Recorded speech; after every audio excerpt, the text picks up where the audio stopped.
is Morgan calling from the Vision Institute. How are Oh, doing well, thank you. you? Good. So I am calling, just to review the results of that genetic testing. I know we discussed taking some time today to review those. So is now a good time? Yes. Okay, perfect. So just to review, how are you doing? Any changes since we last spoke or since you've seen Dr. Rosen in May? Uh, I'm doing about as good as I can be, I guess. Mm-hmm.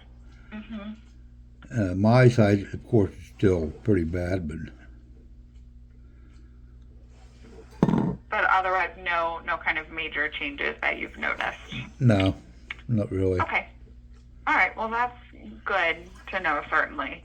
Um, so when we did the testing, just kind of a review of what we were looking at, we went through and sequenced 351 different genes. And when we think about genetics, we think about genes as the instructions for our bodies. They teach our bodies how to function, how to grow and develop. And these genes that we're looking at were specifically functioning in the retina. We like to think of them as sentences, and when we do the testing, we read through these sentences to see if we can find any changes, especially any of those harmful changes that stop the gene from being able to do their job. Okay? Okay. So when we did this testing, we found an answer. So we found one of those harmful changes that explains your RP. Okay. Okay. So that means the testing came back positive. We found a change in a gene called rhodopsin. They abbreviate it as RHO. And it happens at letter 808. A letter A is changed to a letter C. And that change is enough to stop the gene from being able to do its job in the retina. Okay. Okay, so I'm going to write all of this down for you, and I will send you a copy of the result as well. Oh, that'd be great. Yeah, so I'll make sure you have all of it, but I just like to talk through it before we send you anything. Okay. So, right, we found this change in the rhodopsin gene. Rhodopsin is, this change can be inherited in what we consider to be a dominant pattern.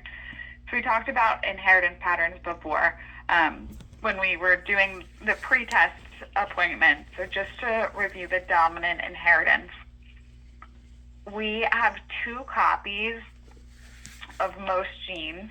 One comes from mom and one comes from dad. With these dominant conditions, we only need one non-working copy of the gene to develop the condition. So even if that other copy is working, one harmful change is enough to develop the retinitis pigmentosa related to rhodopsin. Okay. Okay. So when we think about what this means for other family members, we know this came from either mom or dad. Okay. Yep. And then that would mean that any of your siblings have a 50% chance of also having this non-working copy of the rhodopsin gene, All right. which would put them at that same risk of developing the retinitis pigmentosa if they were found to have this non-working copy of the gene as well. Okay. Okay, so there's no way to know if people for sure have this same change until we do testing for them. But it's likely, for example, that your sister, who we know has had some vision changes, also has a change, this same change in the rhodopsin gene. I see. Okay, questions about that? No. Okay, and so because we know you have one non-working copy of the rhodopsin gene, your other copy is working. So for all of your children, there's a 50% chance that you pass down the non-working copy of the rhodopsin.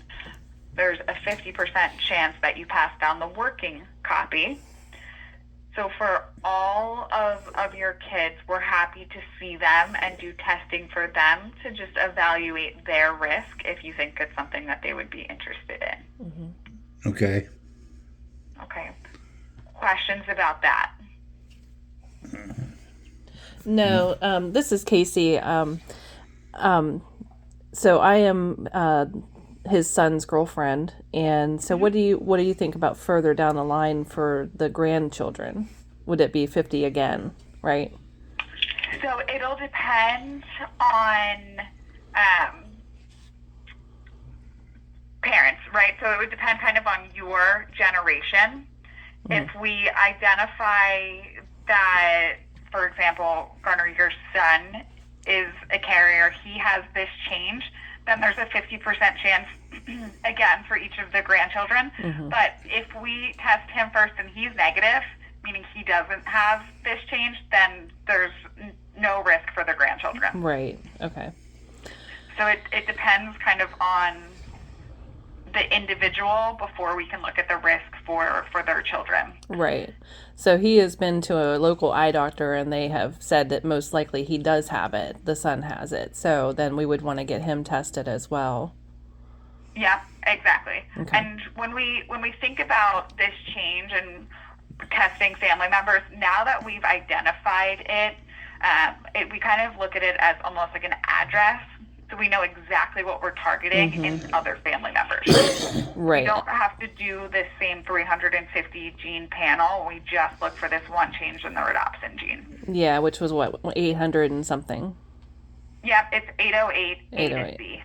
Yeah, so what was it again? 808 Yep, 808 A to C. A to C. Okay. And it's in the rhodopsin gene. They abbreviate it as RHO. Okay. So then where would we go for the testing for that? Would we go back down to the Vision Institute there? Yep, we would recommend coming here. It's easiest just because we've done the initial testing. So we have all the results. If there's somewhere else that you would rather go that's closer for you, that's fine. I'm not, as far as genetic counselors that work in ophthalmology, we are the only kind of vision center that has the ophthalmic genetic counselors. Sometimes there are smaller clinics that can do it, but we recommend coming here just so we can get them established in our database as well. Rhodopsin is one of the genes that they are doing a lot of clinical trials for right now. It's one of the more common causes of the autosomal dominant retinitis pigmentosa. So it's the focus of many gene therapy trials. There's currently a trial that we're working on in Pittsburgh. They just closed the first cohort. They're opening the second cohort likely in early 2025. And that group is kind of the next stage. So these studies, they open in phases. In the early phase, they work with patients and enroll patients that have kind of a lower visual acuity, just testing safety of the drug. And then as the drug passes through those phases, it's shown to be safe. It's not causing further harm or damage to the retina and vision. Then they start implementing it and offering it to people kind of with a better vision as they go along. So this next cohort is going to be eligible for patients with vision ranging from like 20/40 to 2200. Wow. And which is a very kind of mild type of retinitis pigmentosa compared to some of the more severe stages. Okay. So based on that information, where we are with that specific trial right now, and that's just the one that's happening here in Pittsburgh, it's not something that you would be eligible for right now, Garner, just because of where they are with this study. I understand. But it's good for us to know because they're working on this drug. So when it gets to be commercially available, once it's approved by the FDA, it's something that you would be eligible for. Oh, good. Okay. So there's no way to know exactly how long that process takes. Sometimes it can take 5 or 6 years to get to the point where the FDA says, yes, this is an approved gene therapy. But once we do get to that point, we know that you're genetically eligible for it. Good. Okay. With the gene therapies, there's exclusion criteria, so inclusion and exclusion criteria. So the first box that we have to check is that we have a harmful change in that gene. And the testing identified that. It showed that we have that change in the rhodopsin specific gene. We then have to look at some other criteria, and it's different depending on each trial. For example, right now with this trial, they're only enrolling people that have a visual acuity between that 20/40 and 2200 range. They look at some other information coming from like visual field data and some of the other testing that they do when you're here in clinic to determine what people are eligible. So that is something that we could potentially talk with other family members about, people that may not have progressed quite as far yet with the changes to their vision. Mm-hmm. Okay. Questions about that? So basically, the next step for us would be to disseminate this information to everybody in the family, say this is the study that could be available to those of you who don't have it progressed as far just yet, and to see if we're eligible to go down and do the testing, and then we would be able to go into the trial if they wanted to. Right, exactly. Okay. And so there's those criteria. So there's no way to know for sure until we see someone if they fall into that criteria. Just because they have the variant in rhodopsin doesn't mean they will automatically qualify for the trial, but it gets us one step closer to being eligible. And once we identify someone with the change, when we do get to the point where it's FDA approved, then we can say, okay, we have this gene therapy available. The goal with the gene therapy is to stop progression of the condition.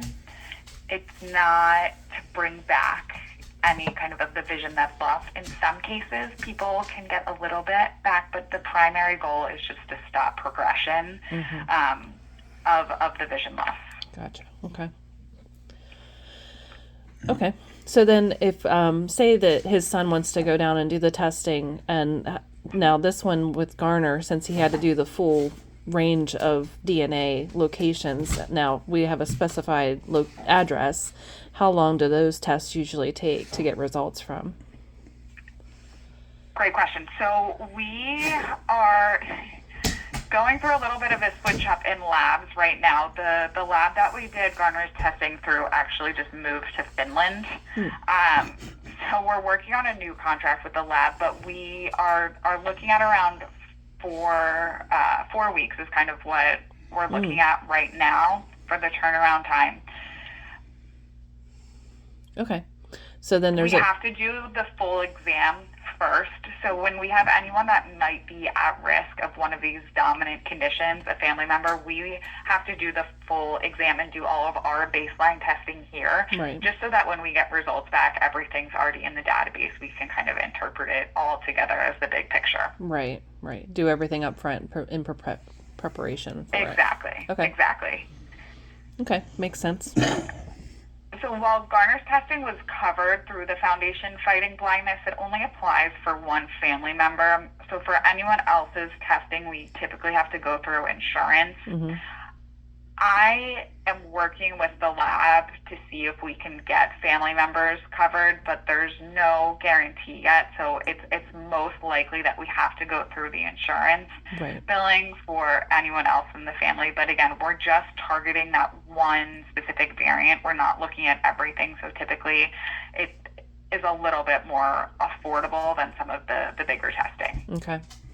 So something that each person has to look into with their insurance to see if it'll be covered for the testing. And we'll do that on our end. We can we'll place what we call a prior authorization on our end to see if testing's covered, and then once it's authorized, we can give you information to call the price estimate hotline, which will give an estimate if there's any cost, what that cost could potentially be. Okay. And then, of course, the trial is all covered, if not paid for. Right. Yeah. Nope, trial is completely covered. You guys are in the area, but with the trials, there's no cost. Oftentimes, the gene therapy company, the pharma company, will provide compensation for any travel that you might have. They'll provide and pay for hotel stays if needed for any of the procedures that they're doing. Right. Okay. The gene therapy procedure itself, if we were able to get enrolled in the trial, if eligible, is an injection. They just do one eye because it's a clinical trial. So whatever eye is more affected, more advanced, which they can tell just based on report or on imaging, is the eye that they treat and continue to follow over time. These studies require regular follow-up after the initial treatment. Follow-up is typically about a week after, 2 weeks, and then a month, and then we follow regularly. So it's not just kind of like a one and done. We continue to do testing over time to monitor how the treatment's going, if everything's remaining stable over the span of a few years, usually. Right. Now, would that be the full range of testing that he went through before, or is it just a limited amount of testing on that one? For the trials, they do some different testing. So they would do some different testing that we haven't done yet, just depending on what the criteria is for the trial. And then it's different for all of them. They haven't opened this next phase yet, so I'm not sure exactly what testing they're going to require for those intermediate visits. Right. Are you able to tell us the name of the study or anything like that? So it's called Prodigy. Let me pull up the exact.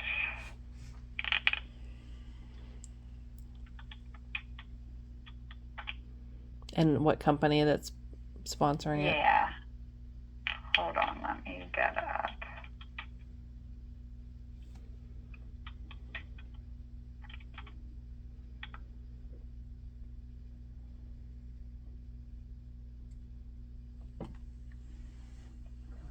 So, hold on. Okay. The best way to find information on it is to go to clinicaltrials.gov. They're a great resource. And then it's called Prodigy. So it's PRODYGY.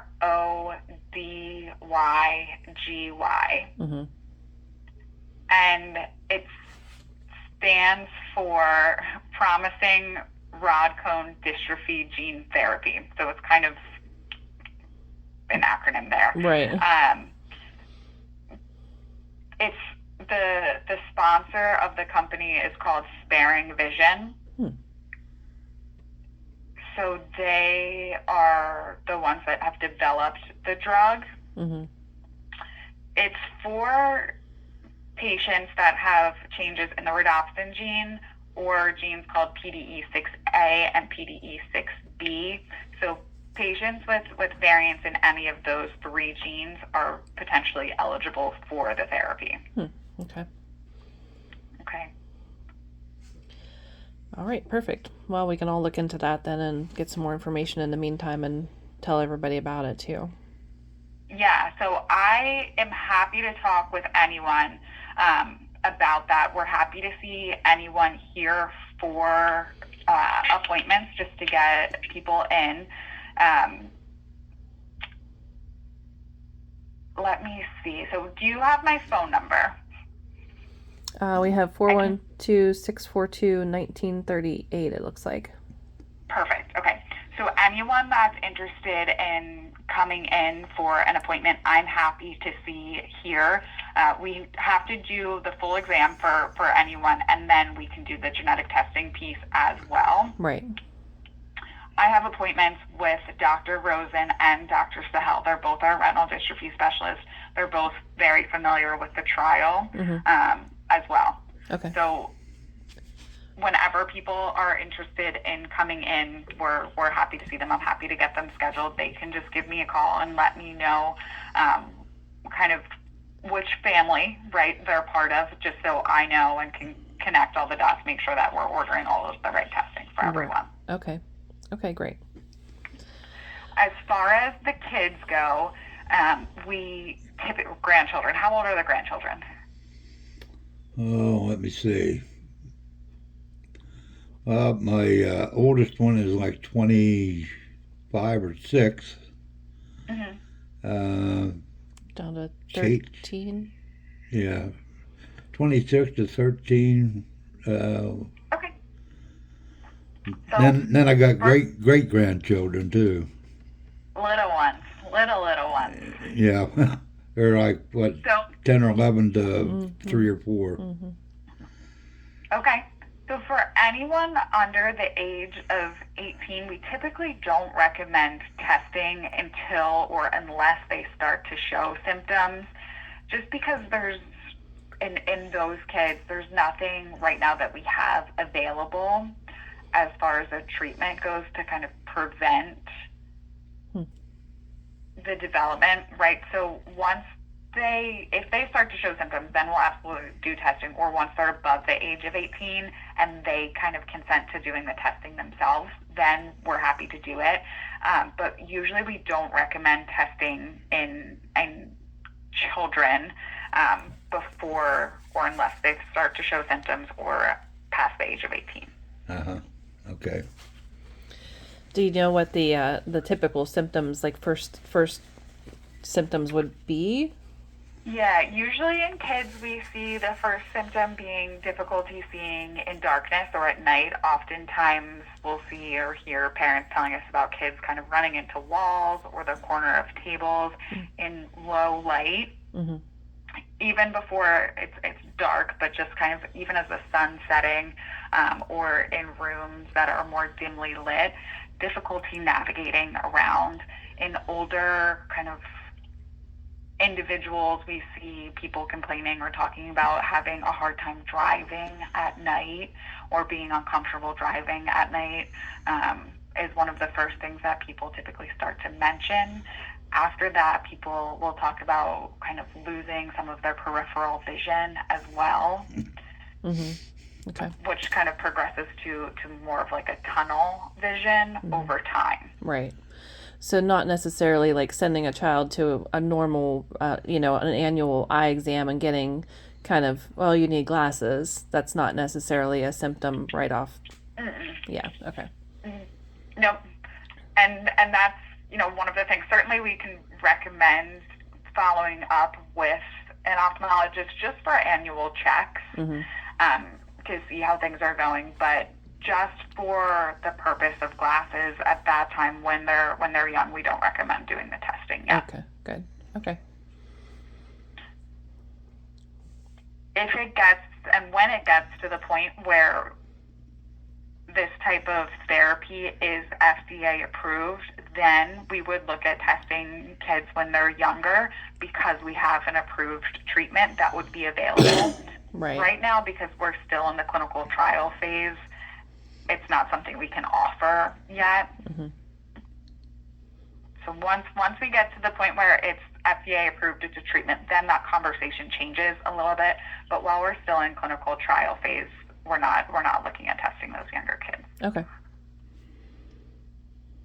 Okay. What questions do you have? I can't think of any right now. I mean, you told me so much stuff now that I probably didn't comprehend it all, but And it's a lot of information to go through. yeah. Certainly, but You're gonna send me the letter and stuff, correct? yes. Yep, I'm gonna send it all to you. Okay. But the overarching kind of point is that we found an answer, and it explains the changes to your vision. Right. Yeah. And we know that it's something that they're working on clinical trials and treatments for. Good. Good deal. Okay. Yeah, right. So it's helpful for you, and for the family as well. Right. Definitely. so we can look at other people that might be at risk and that could potentially be eligible for treatment. Right. So this is all this information is going to my VA ophthalmologist.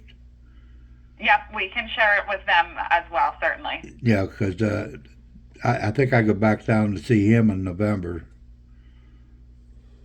Okay. So that way he knows what's going on. He's the one that actually got me set up to go down there. To get to us, right? Yes. So that's great that you got here and we were able to get this testing in, because without having this genetic testing, we don't get this same information and kind of learn about the trials and things that might be eligible for. Right. Okay. So when we did the testing, we found some other changes. We found 3 other changes in different genes. These changes aren't things that are contributing to the changes in your vision, but when we're reading through these genes, reading through like sentences, it's normal that we do find other differences in the genes. So I want to go over those with you as well, because when you get the report, you'll see them listed as additional findings. Okay. All 3 of these additional findings are in genes that cause autosomal recessive conditions. So when we think back to inheritance patterns, we know we have 2 copies of every gene, one coming from mom and one coming from dad. In these recessive conditions, you have to have 2 non-working copies of the gene. For all 3 of these changes, we found 1 change in 1 copy, but we know your other copy of the gene is working, so therefore it's not significant enough to cause any of these conditions. Okay. So the first change is in a gene called PDE6B. This is a gene that when we have 2 non-working copies can cause retinitis pigmentosa. That's why it was on the panel of the 351 that we looked at. Mm-hmm. The change that they found happens at letter 1129. The letter G is changed to a letter A, and again, I'm going to write this all out for you. And in this case, it's not a change that they've seen many times before in the literature, so there's not much known about it. They think that it's enough to stop this 1 copy of the gene from working, but they haven't seen it before in anyone with retinitis pigmentosa. They just know that this gene can cause it when there's 2 non-working copies. Because your other copy of the PDE6B gene is working, we're not worried about that being the cause. Okay. Another change that they found is in a gene called RP1L1. This also causes recessive conditions. So again, we would need 2 non-working copies. We found a change on 1 copy, but the other copy is working. This gene, when we have 2 non-working copies, can cause RP as well, or a different type of macular dystrophy, which causes changes to our central vision. Mm-hmm. Okay. But again, we're not concerned with this gene causing the RP. Okay. The last change that they found is in a gene that they call CPLANE1. So it's CPLANE1. And there's a small deletion of a piece of the gene and then an insertion of about 10 letters. So they took a piece out and then they put a new piece in. For this gene, it also causes recessive conditions. So we would need to have 2 changes, and we just found 1. When someone has 2 harmful changes in this gene, it causes something called Joubert syndrome. There's a lot of other symptoms associated with this syndrome. Developmental delays, there's muscular changes, ataxia or difficulties walking are associated with Joubert syndrome. It's something that when someone is affected, we know from a very young age. The most kind of important information with any of these findings, with these recessive conditions, is just to know that we would consider you to be a carrier for these conditions, meaning that there's a 50% chance that you could pass them along to any of your children. The only way that they could also be affected by one of these conditions is if they received a non-working copy of that same gene from their other parent. Mm-hmm.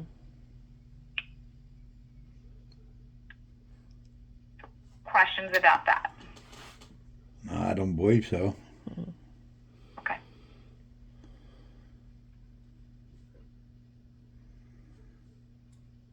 So, So even with those three other changes, they're not something that are contributing to or causing your RP. We know that the cause of that is the rhodopsin gene. Right. The Okay. rhodopsin is the answer to the question that we were looking to solve.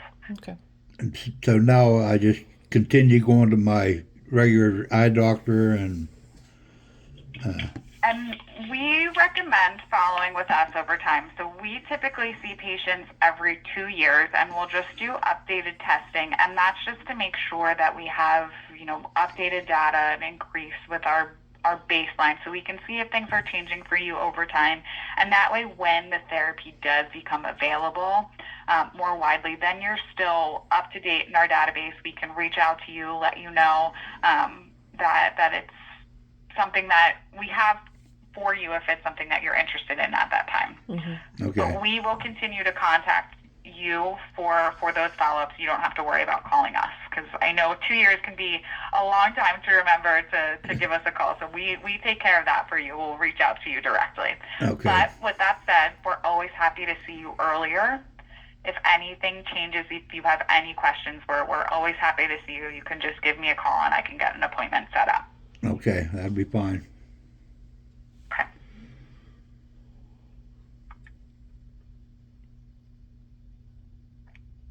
Well, that's give me a lot to think about there, but It's a lot of information that we've gone through, and I know that sometimes it can be hard to think about questions right in the moment as we're talking, and oftentimes we'll end the call, and then over the rest of the day, the morning, or throughout the weekend, questions might pop up. So if that happens, I'm always happy to answer them whenever they do arise. If family members have any questions, I'm happy to talk with them as well. So please feel free to share my contact information with anyone that's interested. okay, will do.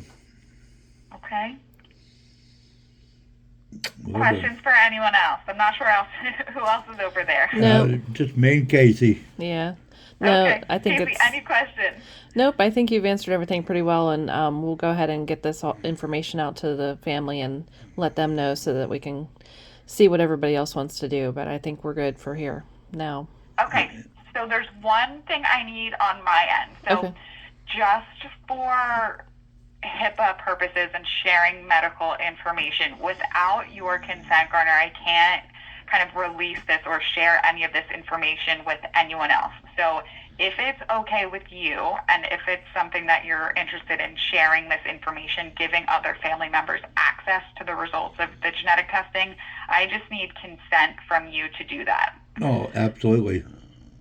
Okay, so there's two ways to do it, right? The first is that I send you this consent form and have you sign it and send it back to me. Okay. The other way we can do it is to have a verbal consent, which is just you saying that you agree to release the results of your genetic testing to your family members. I just need to have someone else in the room with me that can verify it. I see. So I'm going to go get one of our other genetic counselors. Her name is Hannah, and that way she can sign off on the form with me that she's hearing you say it as well. Okay. Okay? Sure. So I'm going to go get her. I'm just going to put you on hold. Is that okay? That's fine. Perfect. Before I grab her, I just need a list of the relatives that you're okay with me releasing it to. It's just for the security purposes. They ask us to put the names of the family members on there. Be Brandy Ely. Can you spell them for me? Brandi Mm-hmm. Ealey. Rebecca Kelly. Rebecca and Daniel Grossman.